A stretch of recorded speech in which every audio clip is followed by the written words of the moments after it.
Hey guys, what's going on? Welcome back to Adeline's Horror World. My name is Adeline, but of course, you guys already know that. So last we left off in my review of Wes Craven's New Nightmare, I discussed how that film was my favorite of the entire series because of the emotional impact that it left on me, as it inspired me to want to be a filmmaker and such. But unfortunately, we've arrived at this one. Oh boy. As indicated by my shirt, we're reviewing the 2010 remake. Let's just get started. So A Nightmare on Elm Street, not to be confused with A Nightmare on Elm Street, stars Rooney Mara, Kyle Gallner, Katie Cassidy, Thomas Dekker, Kellan Lutz, Jackie Earle Haley as Freddy Krueger, and is directed by Samuel Bayer in his one and only completed directorial effort. This is the film that would bring the character of Freddy Krueger to a decade-and-a-half long standstill, as since this movie, we have not gotten a single freaking Nightmare on Elm Street movie, so this marks the final film of the franchise, at least for now. A group of teenagers find themselves being terrorized in their nightmares by deceased child murderer Freddy Krueger. Okay, I'm not even going to bother. It's literally the exact same premise as the original film, and I'm not going to bore myself or you guys by telling this premise again. So the development for the remake began around 2008, with the main goal being to make it a far scarier film than its original counterpart. The producer of the film, Brad Fuller, said that Freddy was going to crack less jokes and one-liners in the movie, and that the focus was to make it a more horrifying movie, with it also being said that certain character deaths and dream sequences from the sequels would be recycled in this one despite just being a remake of the first film. So, take a guess as to which studio decided to tackle this remake. I'll give you a hint. This is a mid to late 2000s horror remake. Yep, you guessed it! Platinum Dunes. Please kill me. Samuel Bayer was hired on to direct the film in 2009, and he had only ever directed music videos up to that point, and would continue to do so after this film. He was actually offered to direct the Amityville Horror remake, the Friday the 13th remake, and Texas Chainsaw Massacre at the beginning, but unfortunately he turned all three films down. Wes Craven voiced a lot of disapproval when he found out that this remake was being made, but Robert Englund, who played Freddy in the original films, actually voiced some support for it, especially saying that the CGI could give the filmmakers more opportunity to exploit the dreamscape, which back in 1984, they weren't able to do that. However, when the film was later released, Robert Englund would go on to really dislike it. Big surprise. Filming took place in Illinois on May 5th, 2009, and ran to July 10th the same year. The one scene that did bring about complications was the pool scene with Quentin, as there were 200 extras that were actual high school students that were required for every single school scene, including this one. The school board president at the time had said that she disliked the idea of scenes of violence potentially being filmed by the studio in the two high schools that they were filming the movie in. Nevertheless, she was convinced once she was reassured that nobody would be killed during the pool sequence. The remake of A Nightmare on Elm Street was finally released on April 30th of 2010, and while it remains the highest grossing installment of the franchise, the critics slandered this one, calling it weary and lifeless, and with other critics saying that Jackie Earle Haley was no replacement for Robert Englund. Rotten Tomatoes currently has the remake at 14%, the lowest score of the entire franchise, yes, even worse than Freddy's Dead, and the critics' consensus goes as follows. Visually faithful but lacking the depth and subversive twists that made the original so memorable, the Nightmare on Elm Street remake lives up to its title in the worst possible way. And now for my favorite section of these reviews. Adeline's Horror World Trivia Time! Did you know that the final version of this film is a hybrid of 4 different screenplay drafts out of 15 that were actually written? One draft explored Freddy's backstory more, down to the origin of his attire and fingerknife glove, but I was unable to find what the other screenplays were that this was combined with. Finally, did you know, most of you probably do at this point, that Rooney Mara hated the experience of working on this film so much that she almost quit acting entirely? However, for some reason, she still signed on to continue her role if a sequel were to be made. Alas, 15 years later, this still has not happened, and probably never will happen. So, I'll just cut to the chase. I'll just go straight to my brief thoughts and I won't waste too much time. Essentially, I never really had that much of an attachment to this remake. It was the last installment in the series that I ever watched, and I never really had that much enjoyment for it, even back then. After this rewatch, though, I still feel the exact same way. This film is not very good. It's pretty bad, even. But, this film is better than Freddy's Dead. Just by a little bit. I find the film just a tad more enjoyable than Freddy's Dead. And allow me to get into why. So first, I actually really like the performances by Cassidy and Gallner. Now sure, they're not phenomenal by any means. They don't give my favorite performances of the series or anything. But they actually do a good job, and they seem to be the only two actors in the entire movie that actually seem to be trying, with the exception of Jackie Earle Haley. Gallner is actually my favorite of the two because he has more time to shine. That's pretty much the only reason. But he also has moments of vulnerability that make you really sympathize with the character, and he does a really good job of acting that out. And he's one of the more underrated actors of recent days, in my opinion. Next, I do genuinely enjoy Jackie Earle Haley's take on Freddy Krueger. Yes, like most other Nightmare on Elm Street fans, I do prefer Robert Englund. But I honestly find Jackie Earle Haley's take just a little more menacing than Robert's. And he actually has some genuinely disturbing moments throughout the film. What do you want from me? I don't know, Jesse. You think you could turn back time? Answer me! No. Do you think you can bring the dead back to life? No. No! No! I didn't fucking think so. Did you know that after the heart stops beating, the brain keeps functioning for well over 7 minutes? We got 6 more minutes to play. You can't wake up. I had to keep you awake long enough. So when you finally slept, you'd never wake up again. I also really enjoy the additional mannerisms that Haley adds to the character, such as waving the finger knives like this by his side in a very eerie way. And I actually kind of like that this version of Freddy seems to be more of a sociopath than Robert Englund's version. This Freddy is a lot more manipulative and pervasive, and he seems to gaslight his victims more and seems to actually try to scare them before killing them. Robert's version was just a sadistic psychopath who was just killing kids. This is the one aspect in which I actually prefer Jackie's take on the character. He's more of a sociopath, not a psychopath. And it's a really interesting take on the character that I actually kind of like. Finally, I do like the score by Steve Jablonsky. Yeah, I do kind of wish that the main themes from the original were included in the score, but this score does have its eerie aspects to it, such as the children having more of a vocal presence in the background. Makes sense, as Freddy supposedly kills kids. However, unfortunately, most of the cues in this score sound like traditional jump scare cues, and they get really annoying real freaking fast, and it kind of takes me out of my enjoyment of the score. Moving on to my mixed elements, and I have two. First, I do like the new ideas that are featured in this film, such as the micronaps thing. It even leads into a terrific scene with Nancy in the pharmacy where she's having a nightmare while still wide awake and Freddy is terrorizing her. And it's filmed and edited very cleverly. It's the best scene in the entire movie, actually. However, these ideas are not developed that much more, and it's a real shame because I would have really liked to see more of these scenes. But of course, we can't have nice things, can we? Finally, I know this is a mixed element, but I'm actually going to defend Rooney Mara just a little bit. She's not as horrible in this film as you guys are saying that she is. Yes, she's not the greatest in this film. She certainly has some moments where her deliveries are monotone and it seems like she's not even trying. But she does have moments where her acting isn't that bad and she does a decent job. And she has genuinely good moments as well, especially in her scenes with Gallner. So yeah, while her acting isn't that great, she's not terrible like all of you people are saying. I keep hearing people say it's one of the worst performances they've ever seen in a horror film. You guys need to watch more movies, clearly. Her acting was fine. It was fine. It wasn't that bad. It certainly wasn't as bad as Lisa Zane in Freddy's Dead. She wasn't even trying. At least Rooney Mara gave a teensy bit of effort. She's not as bad as all of you guys are saying, so shut up. Moving on to my negatives, of which I have quite a few.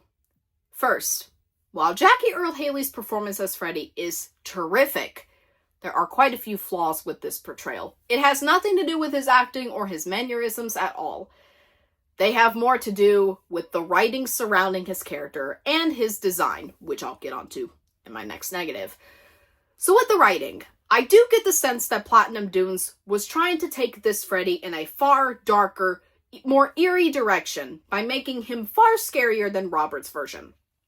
And while in some moments they do succeed in doing this, for the most part, they fall flat on their face with this. This is mainly because they don't really do it enough. They don't make him darker enough. Either that, or some of the writing choices really rub me the wrong way, such as the child predator angle, which we'll get to later. When Haley's Freddy first appears, it does actually seem like he could potentially be a lot creepier than Robert Englund, and we're like, okay, something new, right? And then we go down the exact same pathway as the original, with Freddy repeating kills, moments, and one-liners from either the original or the sequels. This is a remake. If you want to justify the existence of this remake, you have to do something new. Apart from the somewhat decent new ideas that they do bring in, they don't even bother trying to do anything new. It's just another Nightmare on Elm Street film. And that really sucks. And Freddy, unfortunately, falls into this category. Going along with this, the recreation of certain iconic moments and death scenes from the original and sequels do not work. With the exception of not trying anything new, they just don't work. Especially Chris's death scene, which is a laughable and god-awful recreation of Tina's iconic death in the original. Just play the clip. Wake up!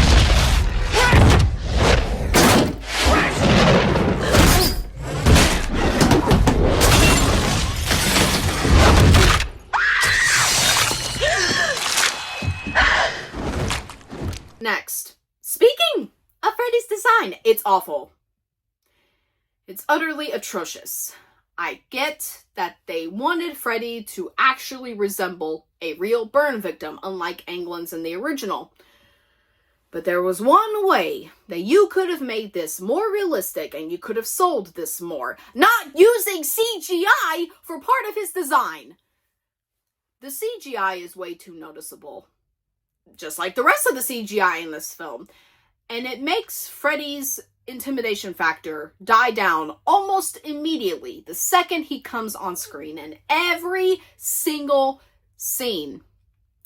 And it doesn't help that the majority of his dialogue just never seems to really match up with Jackie Earle Haley's mouth movements whenever he's speaking in that. Is also too noticeable. Everything else about his design is pretty good, from the fedora to the fingerknife glove and to the sweater. That's all well and good. It's just his face that bothers me. If they hadn't have used CGI for this, his design would have honestly been so much freaking better. Next, even though some of the characters do have some likability to them, they are nowhere near as likable or as enjoyable as the characters in the original. The one exception to this, in my opinion, is Quentin, as he actually does attempt to help Nancy against Freddy throughout most of the movie, unlike Glenn in the original, who just sat on his ass the entire time and didn't even bother to help Nancy, and didn't even believe her until he got his own ass killed by Freddy. Everyone else is just bland, not really that likable, and they're not that enjoyable, and once again, it all has to do with the writing. They're not developed enough, and they don't have enough scenes together before Freddy immediately begins picking them off, so I can't really bring myself to root for them, or root for them to stay alive, and it's honestly a real shame. Next, to put it briefly, the film's pacing is really sluggish, and it's honestly rather boring to me. Sure, it's only 95 minutes, but the majority of that runtime is spent just waiting for Freddy to kill someone else. The story is not really that interesting, and it honestly ends up feeling like more of a snooze fest by the end of the movie. With the exception of the endless amount of jump scares, which leads me to my next negative. Next, and probably my biggest negative of the entire movie, the damn jump scares. I'm gonna go on a little rant with this one, so allow me to continue with this. They should have just titled this movie Jump Scare City, the movie. The amount of telegraphed, pointless, predictable, unnecessary jump scares that are within this remake drive me to the point of insanity with every single one that happens, which is about every 5 minutes. When I was rewatching this film, I would literally count down from 3 to 1 whenever every jump scare was about to happen because I could predict every single one. A jump scare is the most cliched usage of a scare in any horror movie. It is the most traditional way to scare an audience. It'll be in a scene when a character is either looking for the killer or searching for clues, and there'll be music playing, and then the music swells down, and then there's a long moment of silence, and either a false scare happens or the killer jumps out at them, and all you will hear is BAM! Like, a loud noise happens. Let me reiterate this for you. Jump scares are not scary. They're fucking annoying. That's all they are. They're annoying. They irritate me to no end. They don't scare me. The one instance, the one movie that I think where every jump scare actually works effectively because they're done properly and have actual suspense building up to them is 2008's The Strangers, which I will review one day. None of them work in this movie, though. They're all telegraphed, predictable, and really unnecessary. Jump scares are only effective when they are built up to properly. None of these jump scares are built up to properly, and it's a shame because this kind of horror filmmaking still exists here and there, and it needs to stop. This kind of horror filmmaking needs to stop. Just stop, for God's sake.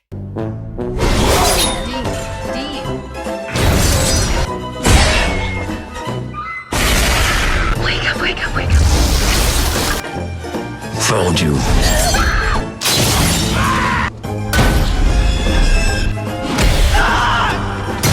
And finally, I'm of the many people that do not really like the child predator angle of Freddy's character.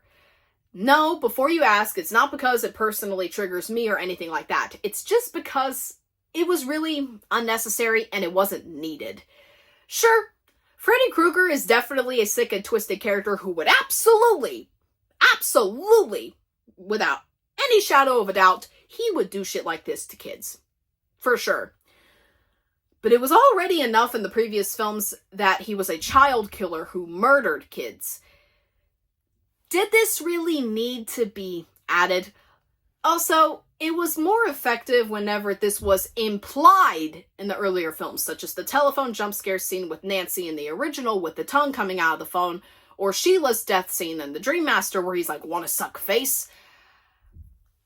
I don't really like it when they shove it in your face, which they almost did in Freddy vs. Jason when Freddy actually tries to kiss Laurie in her nightmare halfway through. I'm still not the biggest fan of that scene. I don't know. It just wasn't really a necessary plot point that needed to be in here with Freddy's character, personally, at least for me. So overall, guys, I'm not really that big of a fan of this remake. It's boring, the writing isn't very good, the acting isn't the greatest, the CGI and jump scares are abysmal, and it doesn't really have that much of a soul to it. But it's not the worst film. Second worst, but not the worst. At least it didn't piss me off like Freddy's Dead did. This one was just kind of boring, and by the end of it, I didn't really feel much of anything. Kind of similar to the Dream Master, except the Dream Master had a bit more creativity to it. I can't really recommend this movie, to be completely honest with you, but if you are the kind of horror fan that does like this kind of thing, then by all means, have at it. I'm going to give the remake of A Nightmare on Elm Street a D. So what do you guys think of the Nightmare on Elm Street remake? Do you like this movie? Do you hate this movie? Do you love this movie? Or is it just in the middle for you? Let me know, we could discuss it in the comments below. Also, go ahead and let me know where this film falls in your ranking of the franchise. Here is my overall ranking of the entire franchise from worst to best, from 9 to 1, including Freddy vs. Jason, even though I didn't review it for this review series. It is included in my playlist of the reviews for this series, though. So anyways, be looking forward to my next review, which will be covering a Christmas-themed horror film as the holiday is rapidly approaching. Though there is the possibility that it could be released after Christmas, it will still go live. We'll just have to see. Also, if you're new to the channel, be sure to like the video, subscribe to the channel, and switch your notification settings to all. That way you can be notified for all future videos and content here on the channel. So anyway, guys, this feels weird. It's crazy that I'm done reviewing this series. I guess that's pretty much it. So anyways, I'm Adeline. This is Adeline's Horror World, of course. You guys already know that. I love all you guys to death. And until next time,